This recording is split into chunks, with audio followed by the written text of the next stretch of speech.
My entire world crashed down when Dashiell chose her lies over my truth. One moment we were planning our wedding. The next I was watching my fiancé demand that I apologize to Ottavia, my childhood friend who had been secretly sleeping with him for months. They made me look crazy. Dashiell believed every fake text message and twisted story she created while throwing away our 3 years together. I found hotel receipts and intimate photos, yet somehow I was the villain. That night I dropped my engagement ring at his feet and left with nothing but my broken heart and a small diamond chip I pried loose as a reminder. They thought that was the end of my story, but they were wrong. 7 years later, I stand tall, in my success while they fall apart under the weight of their own betrayal. The delicate china teacup shattered against our kitchen wall, inches from where Dashiell stood with his phone clutched to his chest. 7 years later, I still remember how the porcelain fragments scattered across our hardwood floor, much like the pieces of my heart in that moment. "Let me see it again," I demanded, my voice steadier than I felt. The texts between my fiancé and Ottavia, my childhood friend since 4th grade, glowed accusingly on his screen before he could hide them away. Late-night messages. Secret. Meetups while I worked overtime to save for our wedding. Plans made in the shadows of our 3-year relationship.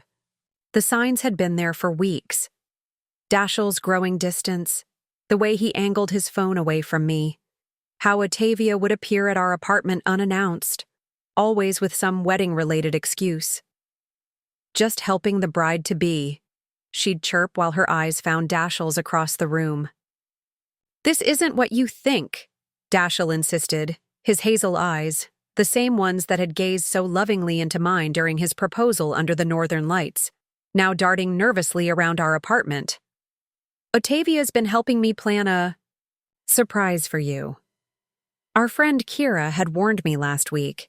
Something feels off about those two." I'd defended them both, calling her paranoid. Now her words echoed in my mind as I stood amidst the wreckage of my trust. I should have listened. I sank into our kitchen chair, my legs suddenly too weak to hold me. The evidence was there in black and white. Timestamps from nights he claimed to be working late, intimate phrases that made my stomach turn, plans for a weekend away while I would be visiting my mother. "How long?" I asked, my voice barely above a whisper. Dashiell ran his hand through his dark hair, a nervous habit I once found endearing. "It's not what you're thinking, Amara. We've been friends for years before you and I even met. Sometimes friends text late. Friends don't call each other my heart or plan secret weekends together," I countered, scrolling through more messages. My eyes caught on a photograph that made my blood run cold. Ottavia in what looked like a hotel room, wearing significantly less than a friend should share. Dashiell lunged forward, snatching the phone from my hands. "Enough! You're overreacting. Just like you always do.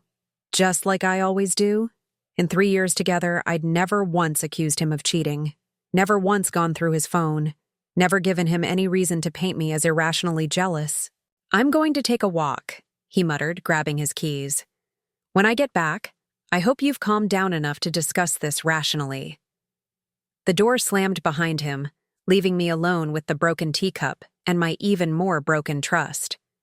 I sat frozen for several minutes before my instincts kicked in.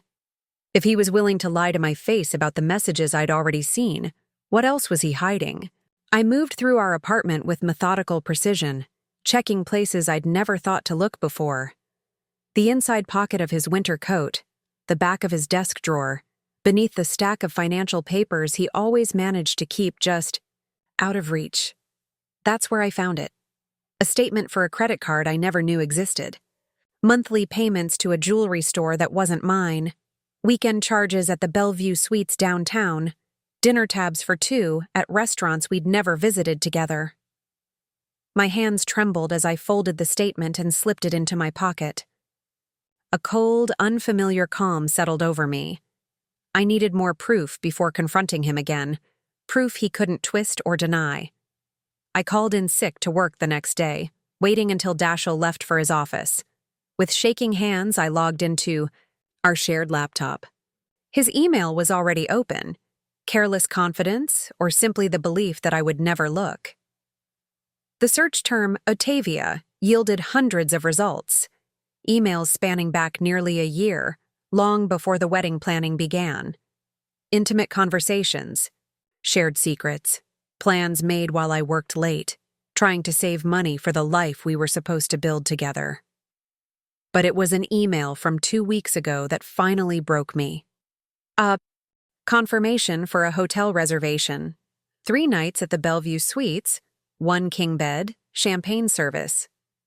The dates aligned with the business trip Dashiell had mentioned just yesterday.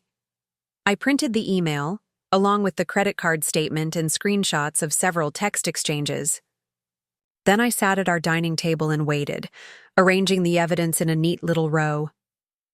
Dashiell returned home that evening with flowers, white lilies, my favorite. His expression shifted from apologetic to wary when he saw me sitting silently at the table. Amara, about yesterday, I slid the hotel confirmation toward him. Is this the business conference you were telling me about? His face paled as he recognized the document. Then his eyes darted to the credit card statement, the screenshots. You went through my things? His voice pitched higher, taking the offensive. You invaded my privacy? Answer the question, Dashiell, I said, my voice steady despite the hurricane in my chest. Is this the business trip? He set the flowers down, his jaw clenching. This is exactly why I've had to keep things from you. Your jealousy, your need to control everything. My need to know if my fiancé is cheating on me isn't control. It's self-respect. I'm calling Otavia, he said finally. This needs to end now. We need to talk to you together. The fact that his first instinct was to call her rather than explain himself told me everything. Still, I nodded. Yes, call her. I want to hear what she has to say. 20 minutes later, our apartment doorbell rang. Otavia swept in wearing a cream cashmere sweater and designer jeans, her dark hair perfectly arranged despite the supposed urgency of the situation. She'd been my friend since childhood, the one who held my hand at my father's funeral, who helped me through my first heartbreak, who squealed with joy when Dashiell proposed. She didn't hug me. Instead, she took a seat beside Dashiell on our couch, their couch, making her allegiance immediately clear. Amara, she began, her voice dripping with practiced concern. We've been worried about you for months. What followed was the most masterful character assassination I'd ever witnessed. Otavia wove tales of my increasing instability, fabricated. Evidence of texts I'd supposedly sent her in the middle of the night, accusing her of trying to steal Dashiell. She presented altered screenshots, manufactured stories, and even fake witness accounts from mutual friends. Remember when she threw that glass at her last boyfriend? Otavia reminded Dashiell. An incident that never happened. I watched in horror as Dashiell nodded along, his expression transforming from guilt to righteous concern.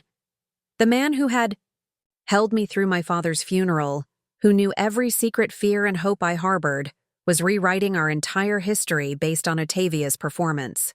The final blow came when he stood, crossing his arms. You need help, Amara.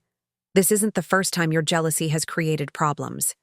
I think you should apologize to Otavia for these accusations. I stared at the stranger wearing my fiancé's face. 7 years of friendship with Otavia. 3 years of loving Dashiell. All of it. Lies. I slipped off my engagement ring, the diamond catching the light one last time. Keep it, I said, dropping it at his feet. It was always just glass, pretending to be something precious. The hotel receipt fell from my trembling fingers onto our dining table. 3 nights at the Bellevue Suites downtown, charged to Dashiell's personal credit card. The one I didn't know existed until I found the statement while searching for our insurance documents. Explain this, I whispered, my throat tight as I pushed forward the second piece of evidence, screenshots of intimate photos Otavia had sent him, time-stamped during a weekend he claimed to be at a business conference. Dashiell's face paled, then hardened. "I'm calling Atavia," he said. "This needs to stop now." Within 20 minutes, she swept into our apartment like she owned it. The confidence in her stride, the way she immediately sat beside Dashiell on our couch, made my stomach churn. "Amara," she began, her voice dripping with practiced concern. "We've been worried about you for months." What followed was the most masterful character assassination I'd ever witnessed. Atavia wove tales of my increasing instability, fabricated. Evidence of texts I'd supposedly sent her in the middle of the night, accusing her of trying to steal Dashiell. She presented altered screenshots, manufactured stories, and even fake witness accounts from mutual friends. "Remember when she threw that glass at her last boyfriend?" Atavia reminded Dashiell. An incident that never happened. I watched in horror as Dashiell nodded along, his expression transforming from guilt to righteous concern. The man who had held me through my father's funeral, who knew every secret fear and hope I harbored, was rewriting our entire history based on Atavia's performance. The final blow came when he stood, crossing his arms. "You need help, Amara. This isn't the first time your jealousy has created problems. I think you should apologize to Atavia for these accusations." I stared at the stranger wearing my fiancé's face. 7 years of friendship with Atavia, 3 years of loving Dashiell. All of it. Lies. I slipped off my engagement ring, the diamond catching the light one last time. "Keep it," I said, dropping it at his feet. "It was always just glass pretending to be something precious." Their expressions shifted as they realized I wasn't going to play their game. Atavia's concern morphed into something harder as she watched me walk to our bedroom. Dashiell followed, hovering in the doorway as I pulled out a suitcase. "What are you doing?" he asked, his voice tinged with annoyance rather than regret. "What does it look like?"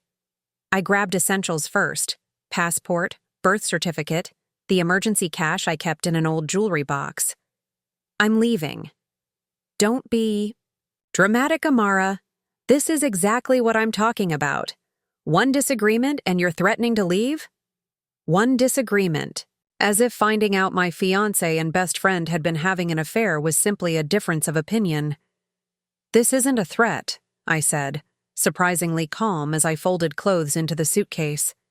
"It's a decision." Dashiell's strategy shifted. He crossed to the bed, his hand covering mine as I reached for another shirt. "Baby, please. Let's talk about this. Maybe Atavia and I could recommend someone who could help you work through these insecurities." I jerked my hand away. "The only insecurity I have is why I stayed with you this long." His face darkened. "Fine.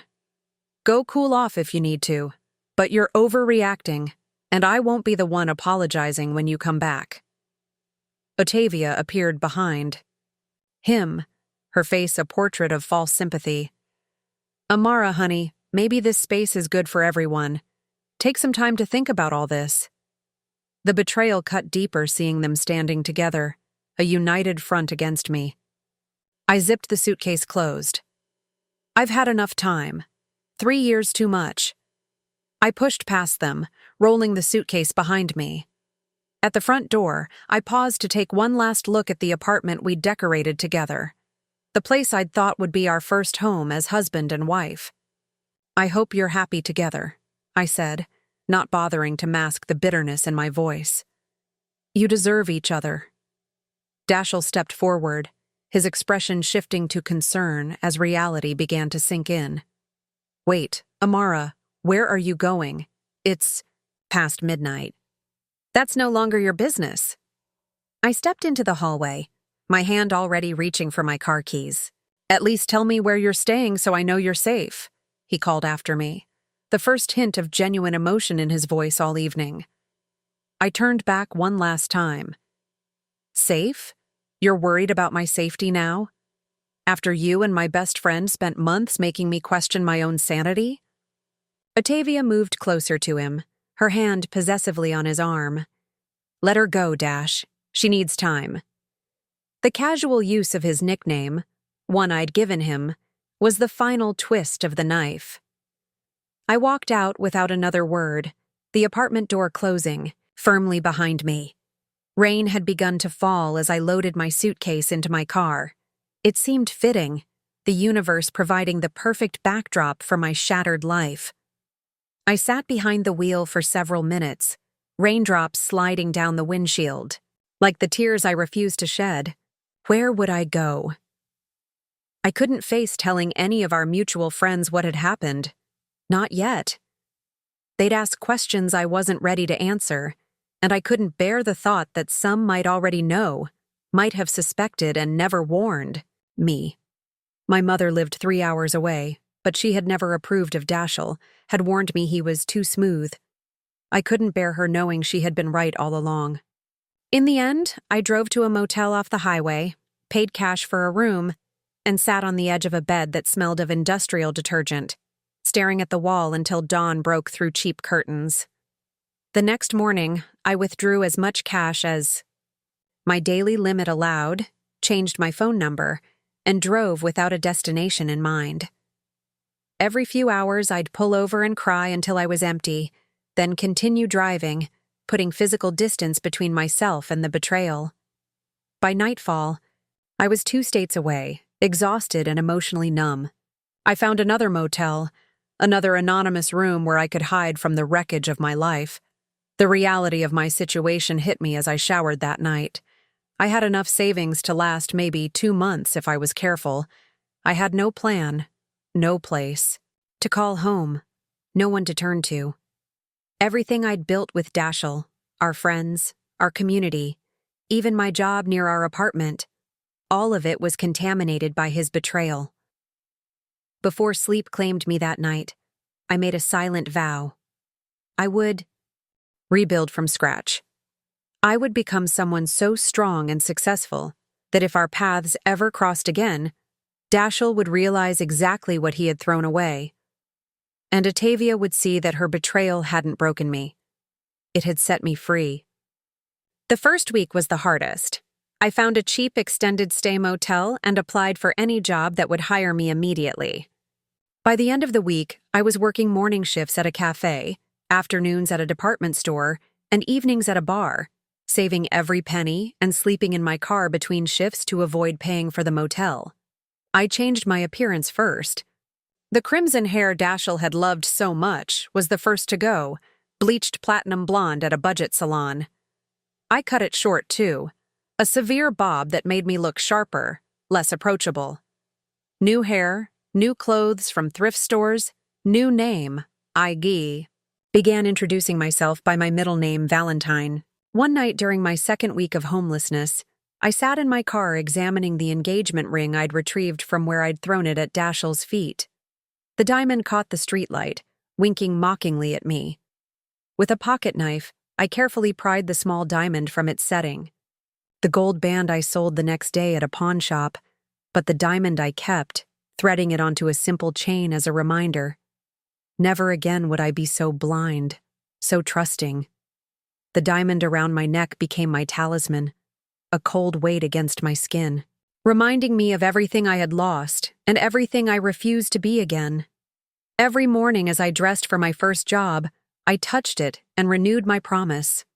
This betrayal would not define me. It would refine me. For 3 months, I slept in my car, too ashamed to tell anyone what had happened. By day, I worked at a cafe, a department store, and in the evenings, a bar, saving every penny. The diamond chip I'd pried from my engagement ring before throwing it at Dashiell hung around my neck in a simple locket, not as a reminder of love, but as fuel for what would come next. Design school applications went out in my 4th month of homelessness. By the 6th month, I had a tiny studio apartment and an acceptance letter. By the end of that first year, I had changed my appearance completely. My signature crimson hair bleached platinum blonde, my wardrobe rebuilt piece by piece from thrift stores, then slowly upgraded as I could afford it. Elias Takahashi found me during my 2nd year of design school when my jewelry designs won a small local competition.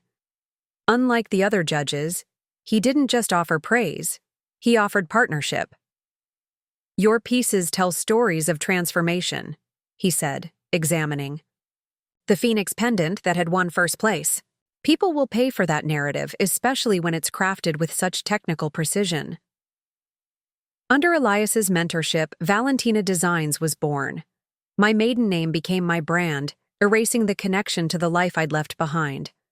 Each collection told a chapter of my rebirth without anyone knowing the true story behind the designs. While I built my new life brick by brick, I occasionally allowed myself to check on my past. Dashiell and Otavia had made their relationship public just weeks after I left. Their social media painted the picture of affluent bliss, exotic vacations, charity galas, power couple photo shoots. But in my 6th year away, the cracks began to show. Dashiell's tech venture, once highlighted in business magazines as promising, was now described as struggling. Otavia's influencer posts became increasingly desperate for engagement, her designer clothes always carefully tagged as gifted or sponsored. When Nikolai Azarov approached me about investing in my business to take it global, I recognized an opportunity for more than just expansion. "I know who you are," he said during our 3rd meeting. "I did my homework. Your resilience is even more impressive than your designs." In Nikolai, I found not just a brilliant business partner, but someone who understood the architecture of closure. When I confessed my desire to finally face my past, he didn't judge. He helped me blueprint it. "Sometimes," he said, "the most elegant revenge is simply showing them what they lost." The night I first arrived at that cheap motel, I could never have imagined where I would be 6 years later. The journey from sleeping in my car to owning my own design studio was paved with countless 16-hour days and nights spent hunched over sketches until my fingers cramped. Those first few months were a blur of exhaustion and determination. I kept my 3 jobs, working from dawn until well past midnight, sleeping only a few hours before starting again. My coworkers at the cafe would slip me extra food, concerned by how thin I'd become. The manager at the department store let me shower in the employee locker room on days when my car felt too cramped, too much like the cage my life had become. By month 4, I had saved enough for first month's rent on a studio apartment, so small the bed doubled as my workspace. The landlord looked dubious when I paid in cash, but didn't ask questions. That night, sleeping on a mattress on the floor of my own space, I cried for the first time since leaving Dashiell. Not from sadness, but from the raw relief of having 4 walls to call my own again. Design school applications had been my secret project during lunch breaks and stolen moments between shifts. My portfolio consisted of sketches done on napkins, receipt backs, and cheap notepaper, jewelry designs that came to me in dreams and during the long hours behind the bar. Each piece told a story of transformation, broken things made beautiful again, strength emerging from vulnerability. When the acceptance letter came with a partial scholarship, I quit 2 of my jobs, keeping only the evening bartending shift, for its higher tips. Days were now spent in workshops and studios, learning to translate my sketches into tangible pieces. My classmates came from privileged backgrounds, their hands soft, their supplies expensive. My tools were second-hand, my materials scavenged and repurposed. What I lacked in resources, I made up for in raw determination and the unique perspective that comes only from having your life shattered and rebuilt.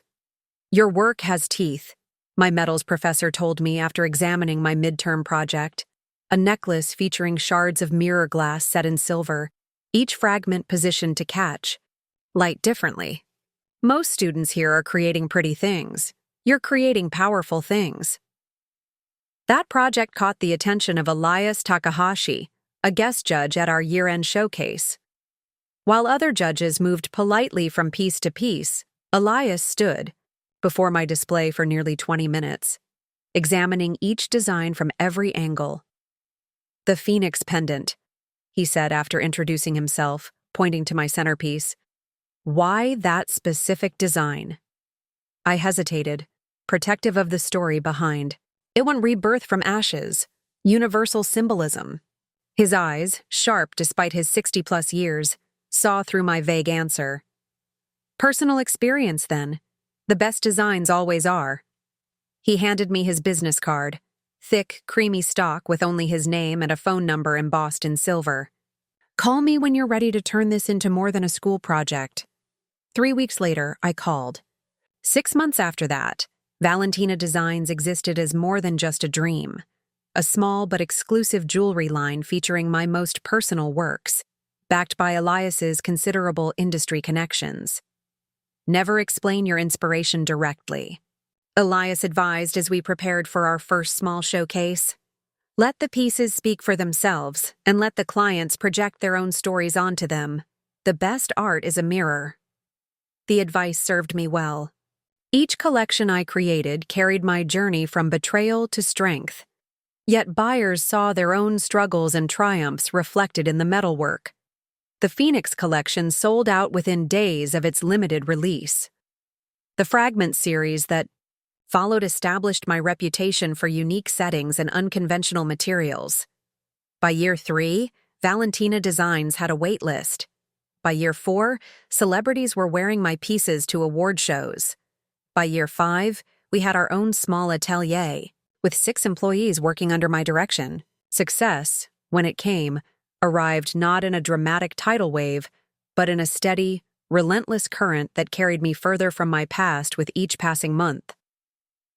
Throughout it all, I kept the diamond chip from my engagement ring on its simple chain, around my neck, hidden beneath designer clothes that had replaced my thrift store beginnings. Sometimes at night, alone in my increasingly luxurious apartments, I would hold it between my fingers, remembering the girl who had once thought it represented forever. It was during my 6th year away that I allowed myself to look back properly. A glass of wine in hand, I searched their names online, expecting the same curated images of perfect happiness that had once cut so deeply. What I found instead were subtle signs of fracture. Dashiell's company, Knox Technologies, had failed to secure its latest round of funding. An industry blog mentioned internal management issues and missed product deadlines. Ottavia's influencer career showed the desperate shine of someone clinging to relevance, her posts featuring increasingly outlandish stunts for attention, her followers dropping despite her frantic posting schedule. I closed the laptop, surprised to find I felt nothing. No satisfaction at their struggles, no lingering pain from their betrayal. They had become characters in someone else's story, no longer central to mine. That same week, Nikolai Azarov contacted me about taking Valentina Designs international. Our first meeting was strictly business, market projections, expansion strategies, investment percentages. By our second meeting, I noticed how he asked questions about the designs themselves, showing genuine interest in the creative process. During our third meeting, over dinner at his request, he surprised me by saying, "I know who you are, Amara Valentina, not just the designer, but the woman who rebuilt herself after Dashiell Knox and Ottavia. Rhodes betrayed you." My wine glass froze halfway to my lips. How? Due diligence. I never invest without knowing the full story. His expression held no pity, only respect. Most people would have broken under what you experienced. You transformed it into art and enterprise. That's rare. For the first time in 6 years, I told someone the complete truth, not the sanitized version I had crafted for new acquaintances, but the raw, ugly reality of that final night and the homeless months that followed. Nikolai listened without interruption, his eyes never leaving mine. When I finished, he said simply, "What would closure look like for you?" The question caught me off guard. I'd convinced myself I'd moved on, that the past was firmly behind me. Yet something still lingered. Not pain exactly, but an unfinished chapter. "I don't know," I admitted. "I never imagined I would see them again." "But if you did," he pressed gently, "what would you want from that encounter?" The answer emerged fully formed, surprising even me. I'd want them to see who I've become. Not for validation or even for revenge, just so they know their betrayal didn't define me. That I chose who I would become after they tried to break me. Nikolai nodded, understanding immediately. Then perhaps we should make that happen. On your terms. In your territory. How? I asked, intrigued despite my hesitation. He smiled, the expression both warm and calculating. Sometimes, the most elegant revenge is simply showing them what they lost. Dashiell Knox's company has leveraged everything on this smart home technology, Nikolai explained, spreading financial documents across my design table. It's innovative but years away from profitability. His investors are getting nervous. I traced my finger along the graphs showing Dashiell's company's declining value. And Atavia? Living on credit and appearance fees, the townhouse they bought is underwater on its mortgage. She's been borrowing jewelry for events rather than buying. Her last 3 red carpet appearances featured loaned pieces. The flagship store for Valentina Designs was set to open in exactly 2 months, a gleaming showcase in the heart of the city's luxury district. The timing couldn't be more perfect. I want to acquire his debt, I said finally. Not to destroy him, but to have it. Just once, I want him to understand what it feels like to have your life in someone else's hands. Nikolai nodded, his expression serious. And what about her? A slow smile spread across my face as I pulled up the designs for my newest collection. Pieces. I'd created with Otavia's specific taste in mind. I think Ms. Rhodes would look stunning in Valentina Originals, don't you? Especially if she believes they're merely on loan for our opening night.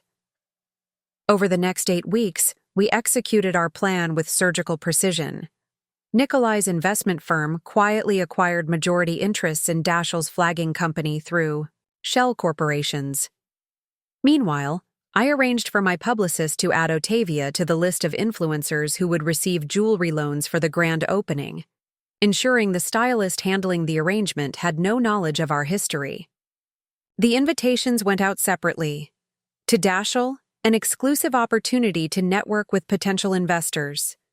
To Otavia, a chance to be photographed in one-of-a-kind pieces by the designer everyone was talking about. Neither knew the other was invited. Neither knew who Valentina really was. The night before the opening, Nikolai found me staring at the locket containing that small diamond chip. Second thoughts? He asked. I shook my head. No. For the first time in 7 years, I'm not thinking about them at all. I'm thinking about me and how far I've come. He kissed my forehead, and I leaned into his embrace. What had begun as a business partnership had evolved into something deeper, something neither Dashiell nor Otavia could ever understand. Trust built on absolute transparency, love grown from mutual respect. Tomorrow, he whispered, you close the chapter. On your terms. I remembered the day Nikolai first showed me the financial reports on Knox Technologies. The sleek conference room in his office building had felt worlds away from the car I once slept in. Yet the documents spread before me bridged those 2 realities in ways I never could have imagined. He's leveraged everything on this new, smart home system, Nikolai had explained, his finger tracing the downward trend of stock prices. The concept has potential, but the execution is flawed. The initial product launch was rushed, full of bugs that tanked consumer confidence. I studied the reports, the technical evaluations, the increasingly desperate investor updates. He always did prioritize speed over stability, I murmured, remembering how Dashiell would rush through every project, every plan, even our relationship. What struck me most wasn't schadenfreude at his failure, but the clarity with which I could now see his patterns. The same impulsiveness that had made him believe Otavia's lies without question was now causing his business to implode under pressure. His controlling share is at risk, Nikolai continued. Several angel investors are looking to offload their stakes. If a single entity acquired enough of these fragmented interests, they could effectively control the company's direction. Implications hung in the air between us. And how much would such an acquisition cost?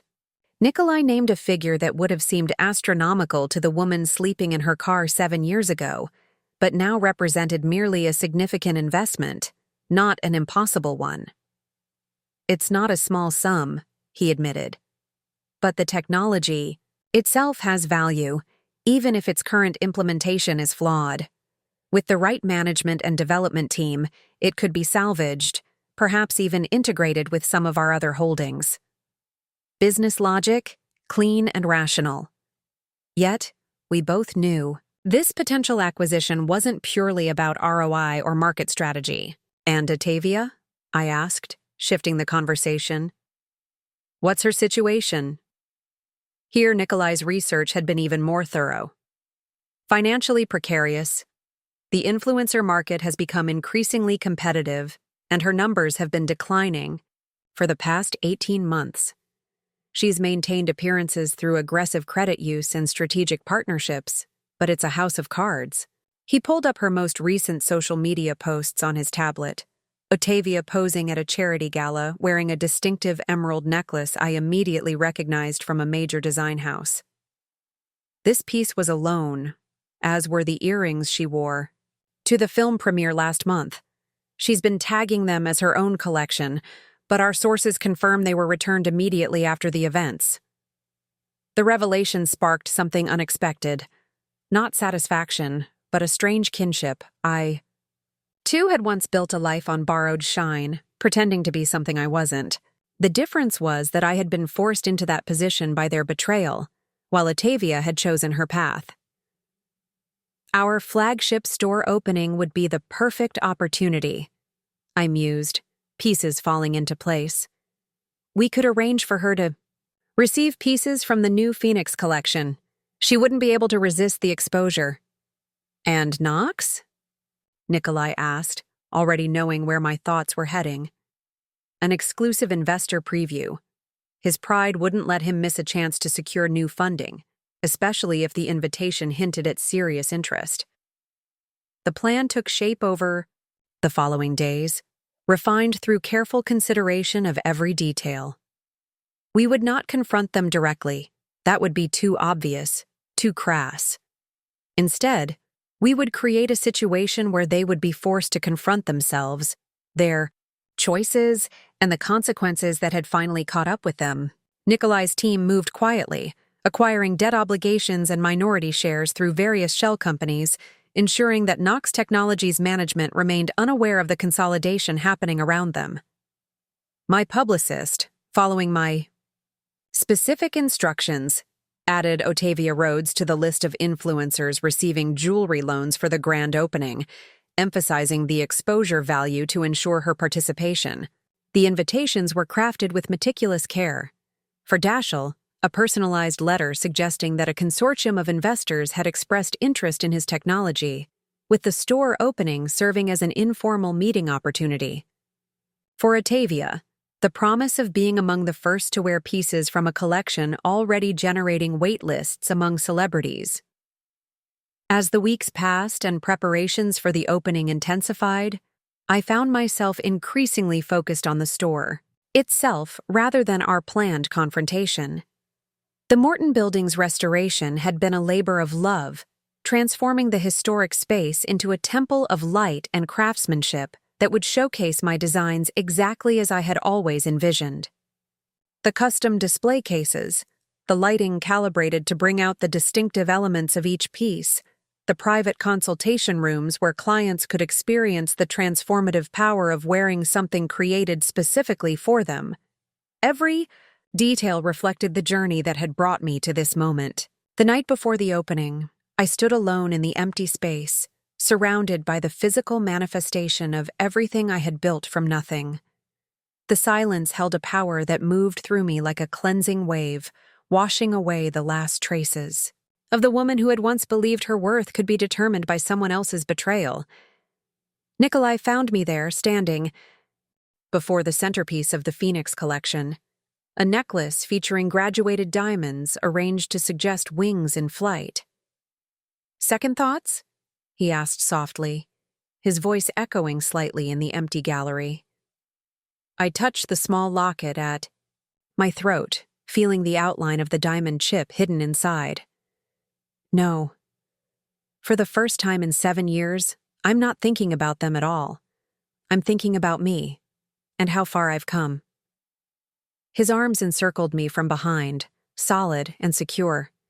The relationship that had begun as a business partnership had evolved gradually, built on a foundation neither Dashiell nor Octavia could have understood. Complete honesty, even about the ugliest truths, and respect that had been earned rather than simply expected. "Tomorrow," he whispered, his breath warm against my hair. "You close the chapter. On your terms." I leaned back against him, drawing strength from his presence. "On my terms," I repeated, the words settling into me with finalizing weight. Whatever happened tomorrow, whether they recognized me immediately or remained oblivious, whether they showed remorse or continued their pretense, I was finally ready to face them as my true self. Not as the broken woman who had fled into the night, but as the phoenix who had risen from those ashes, stronger and more brilliant than before. The completion of my journey wasn't in their reaction, but in my own freedom from needing it. Still, I couldn't deny the anticipation that tingled through me at the thought of seeing their faces when they finally realized who Valentina really was. The grand opening of Valentina Designs transformed the historic Morton building into a temple of light and crystal. 300 guests mingled beneath chandeliers that I had personally designed, each one representing a year of my journey from betrayal to triumph. From my vantage point on the mezzanine, I watched them arrive separately. Dashiell first. His designer suit couldn't hide how much he'd aged in 7 years. The confident stride I remembered had been replaced by the careful movements of a man who knew he was one misstep from financial ruin. 40 minutes later, Octavia made her entrance. She wore an emerald gown that complemented the Valentina signature piece adorning her neck, the phoenix rising necklace featuring graduated diamonds that appeared to be in flight. My masterpiece, designed during my darkest days, now sat against the throat of the woman who had nearly destroyed me. "Ready?" Nikolai asked, his hand steady at the small of my back. I nodded, taking a final moment to ensure my appearance was flawless. The platinum hair now softened to a champagne blonde, swept into an elegant chignon.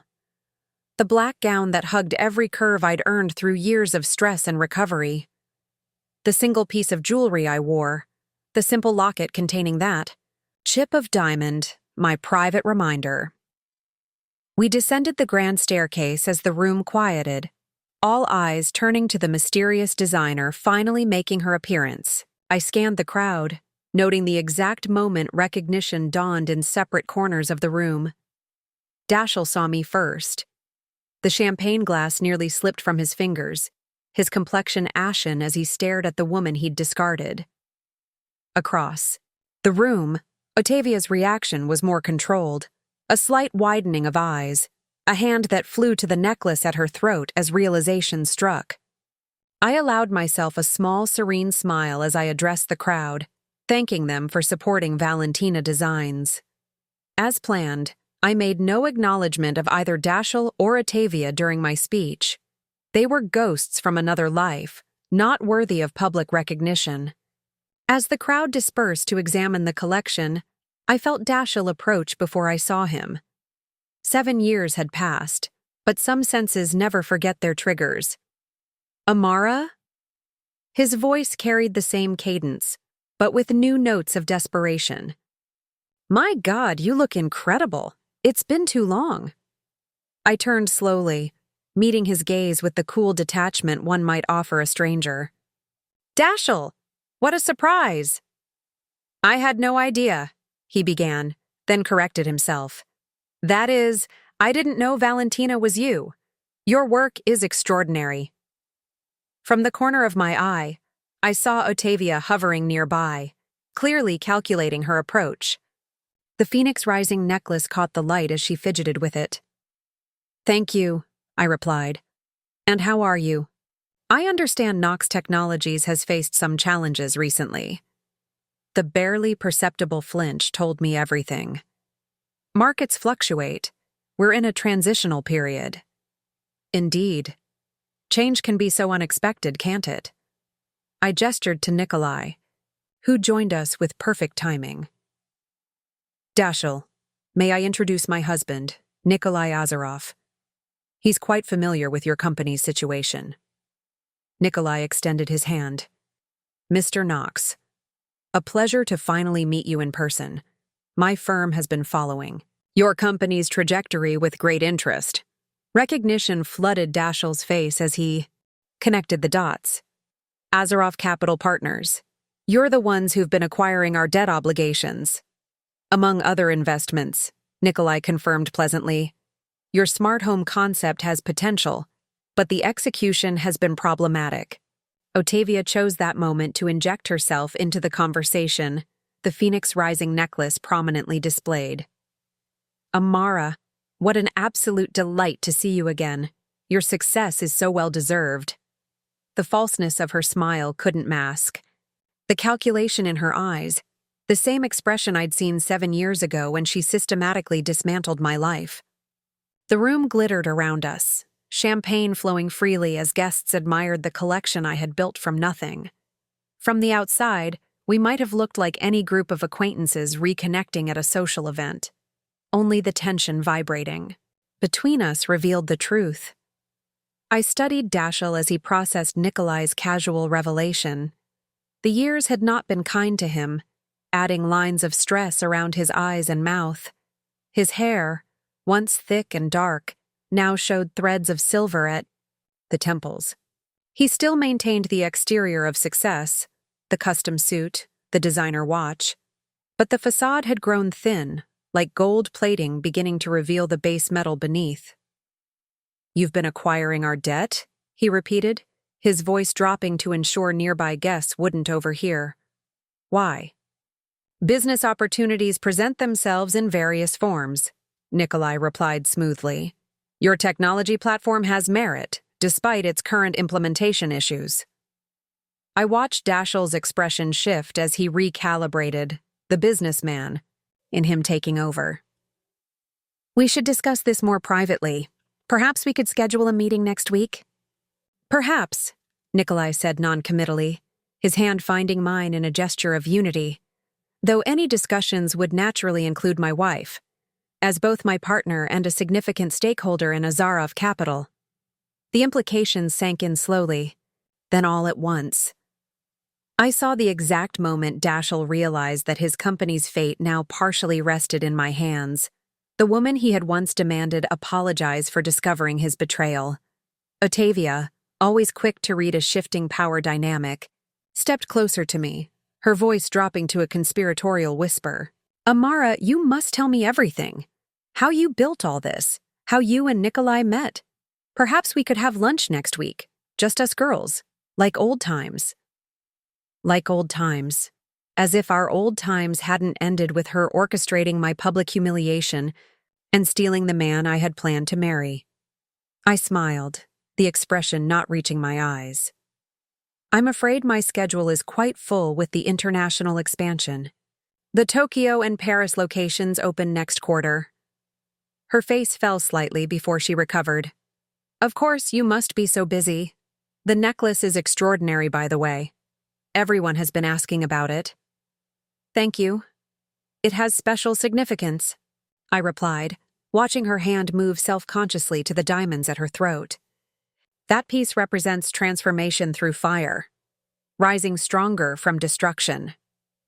A flicker of understanding crossed her features, quickly masked by another brilliant, empty smile. "How poetic. You always did have such vision." Dashiell had been watching our exchange with increasing discomfort. "Amara, if I could speak with you privately for a moment," he interjected. "There's so much I'd like to explain." "Is there?" I asked, genuine curiosity in my voice. It seemed quite clear 7 years ago when you demanded I apologize to Otavia for discovering your affair. His face flushed. Things weren't what they seemed. I made a terrible mistake. Yes, you did, I agreed simply. Several, in fact.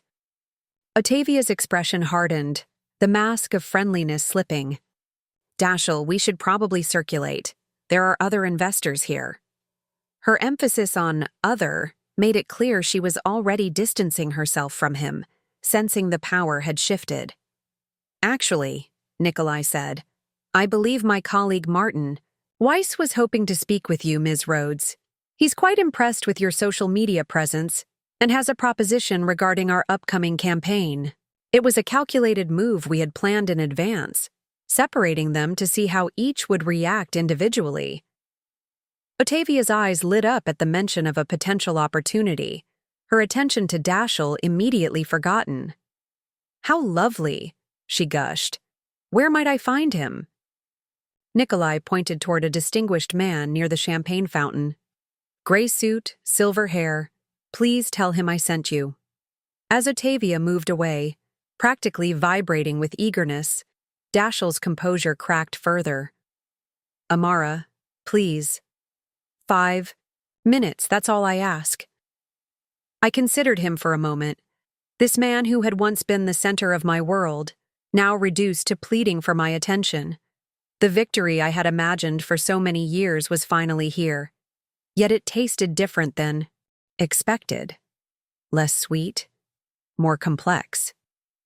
3 minutes, I conceded, nodding to Nikolai, who stepped away to give us a semblance of privacy while remaining within sight. What could you possibly have to say after 7 years? Dashiell seemed to shrink under my direct gaze. I was wrong about everything. I believed Otavia's lies because it was easier than facing the truth about myself, which was that I was terrified of committing to someone as genuine as you, that I didn't feel worthy of the life we were building. He ran a hand through his hair, the familiar gesture momentarily transporting me back to our apartment 7 years ago. Otavia was safe because she was as false as I felt. We deserved each other, as you said that night. I remained silent, neither accepting his explanation nor rejecting it. We fell apart within a year, he continued, his voice tinged with bitterness. Stayed together for appearances, for business connections. She did to me exactly what we did to you. Manipulated, lied, cheated. By the time I realized the magnitude of what I'd thrown away with you, you had disappeared completely. I didn't disappear, I corrected him. I rebuilt. Magnificently so, he acknowledged, his eyes taking in the crowded gallery, the success, surrounding us. I've looked for you over the years, you know. Hired investigators even. It's like you vanished into thin air. That was the point, I said, my voice steadier than I felt. The woman you knew died that night. I became someone new, someone stronger. Amara, he said, my name almost a plea on his lips. Is there any chance, any possibility at all, that we could start again? I know I don't deserve it, but I've never stopped loving you. That's a lovely piece you're wearing, Otavia, I said, gesturing to the phoenix rising necklace. It has quite a story behind it. Her hand flew protectively to the diamonds. The stylist said it was your signature design. It's exquisite. Yes, I created it during a particularly difficult time in my life. After a betrayal, actually. I maintained eye contact, watching comprehension dawn slowly on her features. Those aren't just diamonds, you know. They represent tears, transformed by pressure and heat into something unbreakable. Dashiell stepped closer, desperation rolling off him in waves. Amara, if we could speak privately, there's so much I need to explain. Actually, Nikolai interjected smoothly, there's a business matter we should address first. As of this morning, Azarov Capital owns 62% of Knox Technologies' outstanding debt. We'll be requesting a full board meeting next week to discuss restructuring options. The color drained from Dashiell's face. You can't. We can and have, Nikolai confirmed. Though I suspect my wife may have thoughts on how to proceed, she has quite the mind for business rehabilitation. Otavia glanced frantically between us, her hand still clasping the necklace. Amara, surely we can discuss this as old friends. Perhaps over lunch? There were so many misunderstandings back then. The moment crystallized, both of them standing before me, just as I'd imagined countless times during my darkest nights. Both now dependent on my goodwill. Both finally seeing me as I truly was, not as the naive woman they had conspired against. I could destroy them with a word. Dashiell's company, Otavia's social standing. It would be so easy, and perhaps even justified. Instead, I smiled, genuine and free. The necklace is yours to keep, Otavia. Consider it payment for showing me who you both truly were. I turned to Dashiell. As for Nox Technologies, Nikolai will have his team contact yours with fair terms. Contrary to what you might believe, I have no interest in watching you fail. Their confusion was palpable. But why? Dashiell asked. After what we did. That's just it, I replied. What you did defined you, not me. My revenge isn't watching. You fall. It's knowing that I rose despite what you did. I took Nikolai's arm, prepared to walk away, when Dashiell made one last desperate attempt. I made a terrible mistake, Amara. She did to me exactly what we did to you. I should have seen it coming. We fell apart years ago, nothing but keeping. Appearances. Please, if there's any chance. There isn't, I said simply. But not because I haven't forgiven you. I have. That forgiveness just doesn't come with a place in my life. Later that night, standing on the balcony of our penthouse, I finally removed the locket I'd worn for 7 years. The small diamond chip caught the moonlight as I held it in my palm. Did you get what you needed? Nikolai asked, joining me.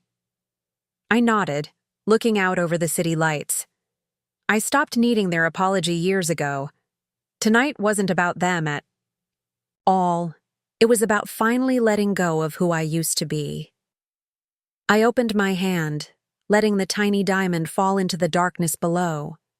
No longer a reminder of betrayal, but the final piece of a past I was now truly free from. Ready for what comes next? Nikolai asked. I turned to him, feeling lighter than I had in 7 years. Absolutely. This time I'm writing my own story. The words hung in the air between us, a moment suspended in perfect clarity. Dashiell's face twisted with grief and realization, his hand reaching toward me as if he could physically pull back the years between us. You can't mean that, he whispered hoarsely. After everything we shared, everything we were to each other. What we shared was real for me, I acknowledged, my voice steady. But you showed me exactly how much it meant to you the night you chose her lies over my truth. Otavia stepped forward then, her composure slipping further. Amara, be reasonable. We all make mistakes when we're young. Surely you don't intend to hold a grudge forever, especially when it could impact Dashiell's company.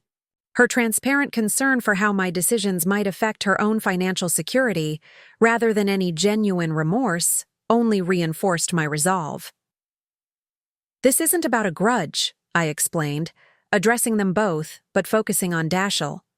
A grudge would mean you still have power over my emotions, my decisions. This is about closure.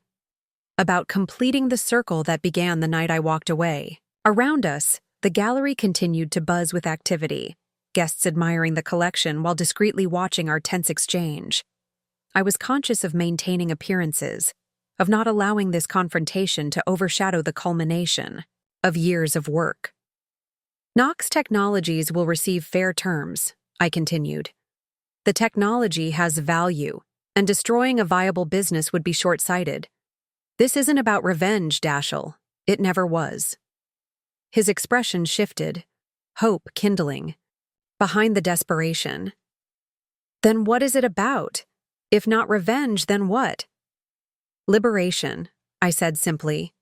Tonight I close the book on that chapter of my life, not by destroying yours, but by showing you that mine continued, beautifully, without you in it. Nikolai's hand found mine, a subtle gesture of support that didn't go unnoticed by either, Dashiell or Otavia. Their eyes tracked the movement, registering the easy intimacy that spoke of a connection deeper than mere business partnership. "And the necklace?"